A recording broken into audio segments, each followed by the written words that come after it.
सभी दर्शकों को हमारा प्यार भरा नमस्कार। दोस्तों, आज के इस वीडियो में हम आपको बताने वाले हैं कि आप राशन कार्ड कैसे ऑनलाइन करेंगे। अगर आप एक जन सेवा केंद्र संचालक हैं तो आपकी शॉप पर लाभार्थी आते जरूर होंगे राशन कार्ड ऑनलाइन करवाने के लिए। तो अगर आप राशन कार्ड ऑनलाइन करने का कार्य करना चाहते हैं तो आपके पास जन सेवा केंद्र की यूजर आईडी होनी चाहिए। जन सेवा केंद्र की यूजर आईडी यानी कि ई डिस्ट्रिक्ट की लॉगिन आईडी आपके पास होनी चाहिए। ये जो आईडी हमने लॉगिन कर रखी है। अगर आपके पास जन सेवा केंद्र की यूजर आईडी है तो आप राशन कार्ड ऑनलाइन करने का कार्य और राशन कार्ड संशोधन करने का कार्य और यूनिट जोड़ने या हटाने का कार्य भी आप कर सकते हैं। तो आज के इस वीडियो में हम आपको बताएंगे कि आप राशन कार्ड कैसे ऑनलाइन करेंगे। तो सबसे पहले हम आपको बता देना चाहते हैं कि राशन कार्ड ऑनलाइन करने के लिए आवश्यक डॉक्यूमेंट कौन कौन से होने चाहिए। 4 आवश्यक दस्तावेज आपके पास होने चाहिए। सबसे पहले नंबर पे आय प्रमाण पत्र होना चाहिए, पति का हो या पत्नी का हो, कोई दिक्कत नहीं है।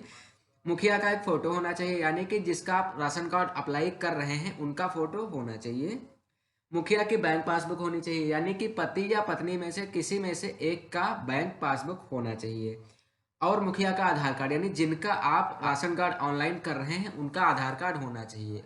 अब हम बात कर लेते हैं आप राशन कार्ड ऑनलाइन कहाँ से करेंगे। तो आप दोस्तों देख सकते हैं हमने जन सेवा केंद्र की आईडी को लॉगिन कर रखा है। यहाँ पे आपको देखने को मिलेगा विभागीय एकीकरण सेवाओं हेतु आवेदन करें, इस पे आपको क्लिक करना है। यहाँ पे आप एक बात का ध्यान रखिएगा, अवेलेबल बैलेंस यहाँ पे आपके पास बैलेंस होना चाहिए 1 2 3 4 5 होना चाहिए। यहाँ पे जीरो नहीं रहना चाहिए। अगर जीरो है तो आप राशन कार्ड अप्लाई नहीं कर सकते हैं। यहाँ पे रिक्वेस्ट मोर कोटा पे क्लिक करके आप सबसे पहले बैलेंस ऐड करिएगा। उसके बाद यहाँ पे अप्लाई फॉर इंटीग्रेटेड सर्विस पे क्लिक करिएगा। तो मेरे पास बैलेंस है यहाँ पे 3 राशन कार्ड में अप्लाई कर सकता हूँ। यहाँ पे जितने नंबर होंगे उतने राशन कार्ड आप अप्लाई कर सकते हैं।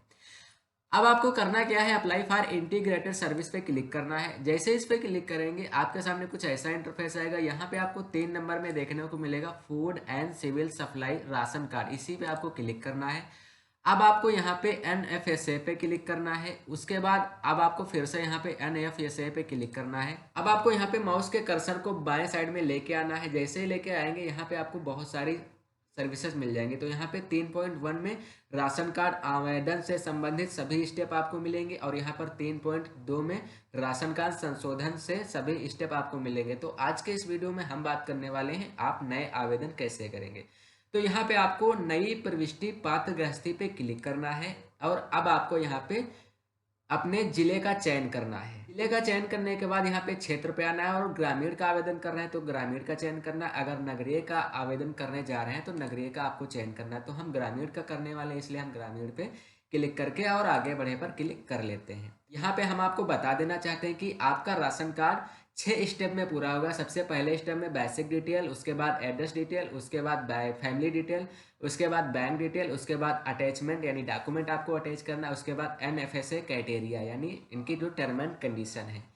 तो हम बेसिक डिटेल पे हैं यानी स्टेप नंबर 1 पे है। प्रमाण पत्र का आवेदन क्रमांक आपको यहाँ पे डालना है, तो हम डाल लेते हैं। यहाँ पे आवेदन क्रमांक डालने के बाद यहाँ पे आपको देखने को मिलेगा सर्टिफिकेट आईडी। यहाँ पे आपको आय प्रमाण पत्र का क्रमांक डालना है, तो हम डाल लेते हैं। आय प्रमाण पत्र का क्रमांक डालने के बाद यहाँ पे आगे बढ़े पे क्लिक करना है। अब आपके सामने यहाँ पे कुछ ऐसा इंटरफेस आ जाएगा। ऊपर यहाँ पे आपको आय प्रमाण पत्र का विवरण देखने को मिलेगा, देख लीजिए सब कुछ सही होना चाहिए।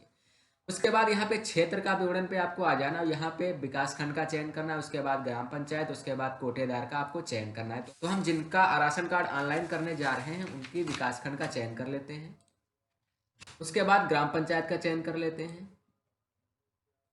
उसके बाद कोटेदार का चयन कर लेते हैं। अब आपको यहाँ पे देखने को मिलेगा अगर परिवार में 18 वर्ष से अधिक आयु की महिला नहीं है तो या आप यहाँ पे ध्यान दीजिएगा, जिनका आप आवेदन करने जा रहे हैं अगर उनके परिवार में 18 वर्ष से ऊपर कोई महिला नहीं है तो यहाँ पे आपको टिक कर देना है। जैसे ही टिक करेंगे पेज रिफ्रेश होगा और अब आप यहाँ पे पुरुष के नाम से आवेदन कर पाएंगे। तो हम जिनका आवेदन कर रहे हैं वो एक महिला है, तो हम यहाँ पे से टिक हटा देते हैं। अब हम यहाँ पे जिनका राशन कार्ड ऑनलाइन करने जा रहे हैं उनकी डिटेल आपको यहाँ पे भरनी है, तो हम भर लेते हैं। तो हम इसको ऊपर को बढ़ा लेते हैं। मुखिया का नाम हिंदी में, उसके आगे मुखिया का नाम अंग्रेजी में, उसके आगे पिता का नाम हिंदी में, उसके आगे पिता का नाम अंग्रेजी में। तो हम यहाँ पे मुखिया का नाम हिंदी में डाल लेते हैं। हिंदी में नाम डालने के बाद यहाँ पे आपको अंग्रेजी में नाम ऑटोमेटिक टाइप हो जाएगा, लेकिन फिर भी अगर स्पेलिंग में कोई मिस्टेक हो तो अपने कीबोर्ड से उसको सही कर दीजिएगा। उसके बाद यहाँ पे आपको पिता का नाम डालना है। तो यहाँ पे एक बात का आपको विशेष ध्यान रखना है, पिता का नाम जो महिला है उनके पिता का नाम ही आपको डालना है, उनके ससुर का आपको नाम यहाँ पे नहीं डालना है। उसके बाद अंग्रेजी में नाम डाल लेते हैं।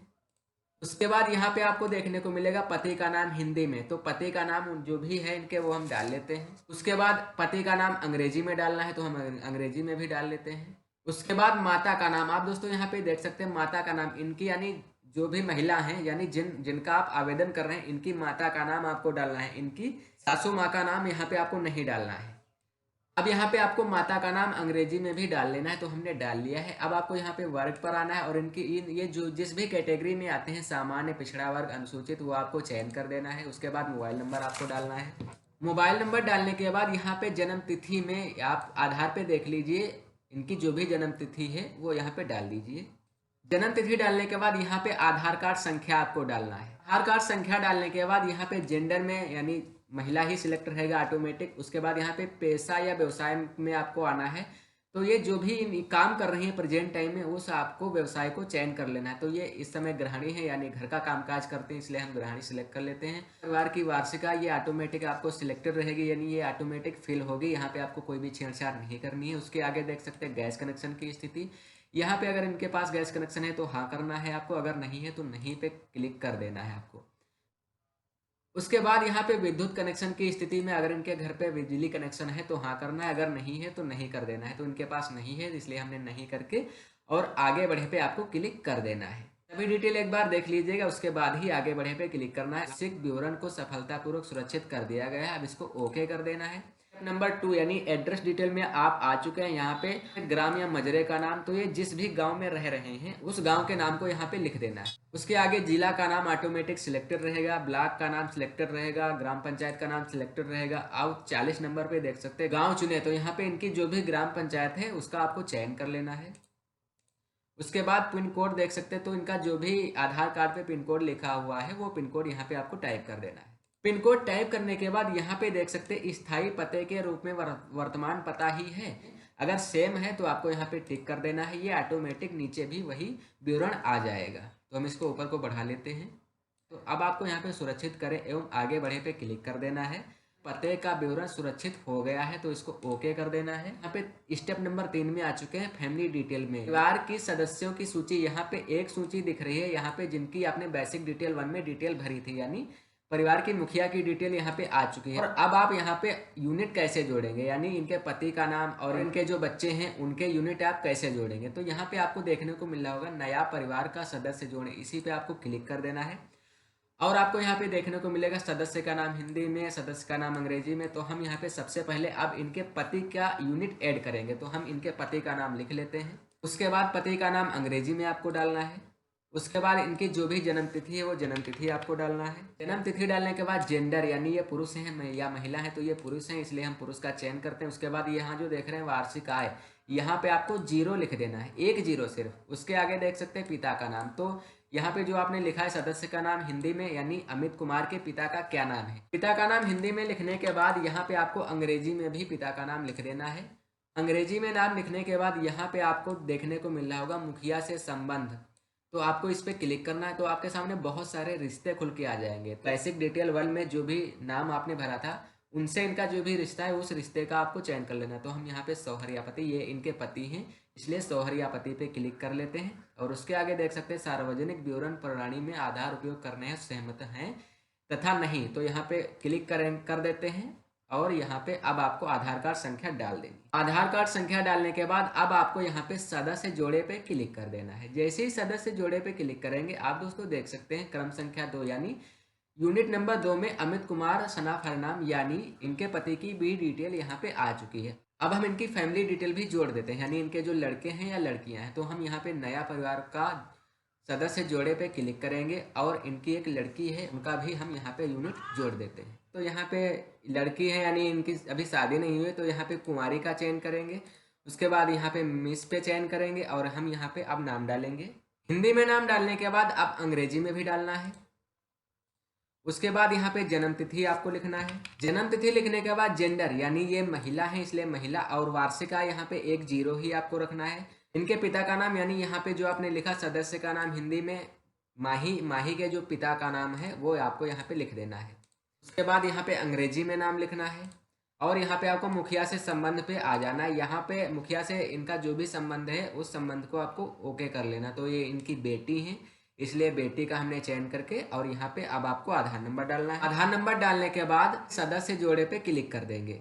जैसे ही सदस्य जोड़े पे क्लिक करेंगे आप दोस्तों यहाँ पे नीचे देख सकते हैं क्रम संख्या 3 यानी 3 यूनिट यहाँ पे ऐड हो चुके हैं और अब इनका एक बेटा भी है, उनका भी हम यहाँ पे यूनिट ऐड कर देते हैं। तो हम यहाँ पे नया परिवार का सदस्य जोड़े पे फिर से क्लिक करेंगे।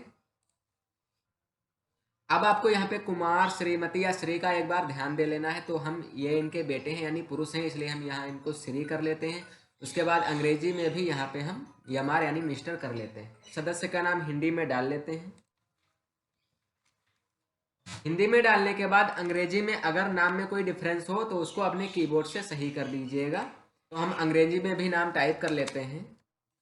अंग्रेजी में नाम लिखने के बाद आपको जन्म तिथि लिखना है। जन्म तिथि लिखने के बाद जेंडर पे आना है और ये पुरुष है या महिला है उसका चयन करना है आपको। वार्षिक आय में 10 ही रहने देना है। उनके पिता का नाम जो भी हो वो यहाँ पे आप डाल दीजिएगा। अंग्रेजी में भी पिता का नाम डालना है आपको। उसके बाद यहाँ पे फिर आ जाना है मुखिया से संबंध। तो आपको यहाँ पे मुखिया से जो भी इनका संबंध है उस संबंध को आपको ओके कर देना है। तो ये इनके बेटे हैं इसलिए यहाँ पे बेटा पे क्लिक करेंगे और यहाँ पे आधार नंबर डालेंगे। उसके बाद यहाँ पे सदस्य जोड़े पे क्लिक कर देंगे।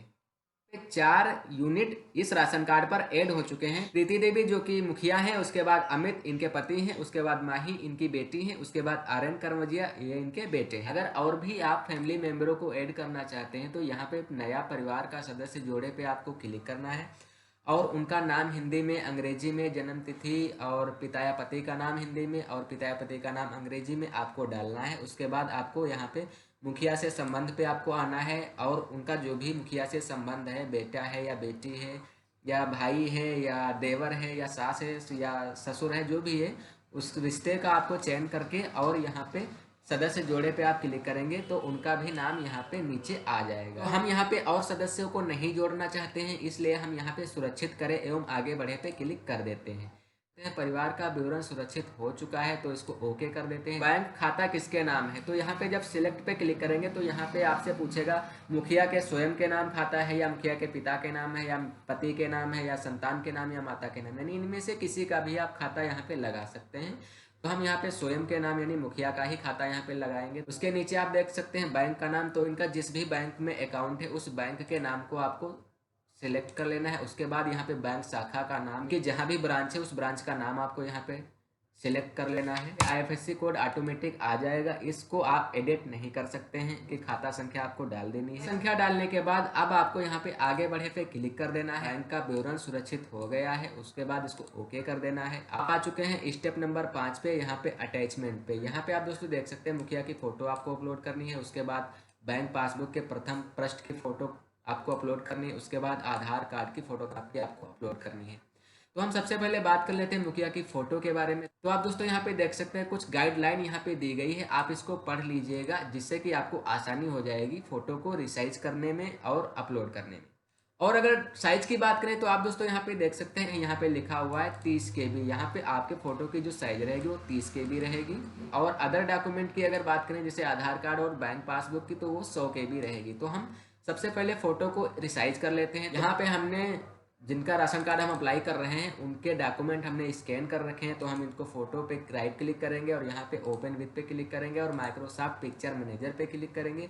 उसके बाद एडिट पिक्चर पे क्लिक करेंगे और यहाँ पे रिसाइज पे क्लिक कर देंगे। रिसाइज पे क्लिक करेंगे तो यहाँ पे आ जाएगा कस्टम विथ एक्स हाइट। तो यहाँ पे आपको 132 टाइप करना है। 132 टाइप करने के बाद 170 आपको टाइप करना है और इसको ओके कर देना है। ओके करने के बाद आपको अपने कीबोर्ड से Ctrl+S प्रेस करना है। उसके बाद इस पेज को यहाँ से कट कर देना है। कट करेंगे तो आपका फोटो रिसाइज हो जाएगा। तो अब हम डॉक्यूमेंट को अपलोड कर लेते हैं। आप दोस्तों देख सकते हैं हम उसी पेज पे आ चुके हैं, तो आगे बढ़े पे क्लिक कर देते हैं और आप दोस्तों देख सकते हैं मुखिया की फोटो तथा संलग्न सुरक्षित हो गए हैं और इसको हम ओके कर देते हैं। जैसे ही ओके करेंगे आप दोस्तों देख सकते हैं हम स्टेप नंबर 6 पे आ चुके हैं यानी NFSA क्राइटेरिया। आप दोस्तों यहाँ पे देख सकते हैं बहुत कुछ आपसे पूछा गया है, तो आप देख लीजिए हम जिस तरह से कर रहे हैं आप अपने हिसाब से इसको कर दीजिएगा। तो दोस्तों सभी मानकों को हमने पढ़कर और सिलेक्ट कर दिया है, हाँ या ना में जवाब दे दिया है। अब हम यहाँ पे टर्म एंड कंडीशन पे क्लिक करेंगे और इसको सुरक्षित कर देंगे। जैसे ही सुरक्षित करेंगे आप दोस्तों देख सकते हैं राशन कार्ड के सभी भाग सफलतापूर्वक सुरक्षित कर दिए गए हैं। राशन कार्ड संख्या आईडी, यहाँ पे ये जो आईडी आपके सामने आई है, इस आईडी को आपको पेन से किसी भी कागज पे नोट कर लेना है। अगर नोट नहीं करेंगे तो आपको ये राशन कार्ड संख्या दोबारा आपको नहीं मिलेगी। तो ध्यान दीजिएगा, यहाँ पे इसको ओके करने से पहले आप इस राशन कार्ड नंबर को नोट कर लीजिएगा किसी भी कागज पर। माउस के कर्सर को आपको बाएं साइड में लेके आना है। अब आपको यहाँ पे चेक फॉर्म प्रिंट पे आपको क्लिक कर देना है। सबसे पहले चेक फॉर्म प्रिंट पे आपको क्लिक करना है, फिर अपने जिले का चयन करना है। उसके बाद आपको वही राशन कार्ड नंबर आपको यहाँ पे डाल देना है, सर्च कर देना है। जैसे ही सर्च करेंगे आप दोस्तों यहाँ पे देख सकते हैं चेक फॉर्म आपके सामने आ चुका है। इसको आप एक बार देख लीजिए। उसके बाद यहाँ पे ये जो प्रिंट का ऑप्शन आ रहा है, इस पे क्लिक करके आप जो है कस्टमर को एक प्रिंट निकाल के दे दीजिए और कस्टमर से बोल दीजिए कि आप देख लीजिए, अगर मुझसे ऑनलाइन करने में या करते समय कोई गलती हो गई हो तो आप मुझे बता दीजिए, मैं उसका जो है करेक्शन कर दूंगा। अगर कस्टमर रसीद देखने के बाद अगर आपसे कहता है कि आपसे ये गलती हो गई है या वो गलती हो गई है, तो आपको क्या करना है, यहाँ पे फिर से आना है और आपको यहाँ पे प्रविष्टि संशोधन पे आपको क्लिक कर देना है। इस पे जैसे ही क्लिक करेंगे तो आप अपने जिले का चयन करेंगे। जिले का चयन करने के बाद आप फिर से वही राशन कार्ड नंबर डालेंगे।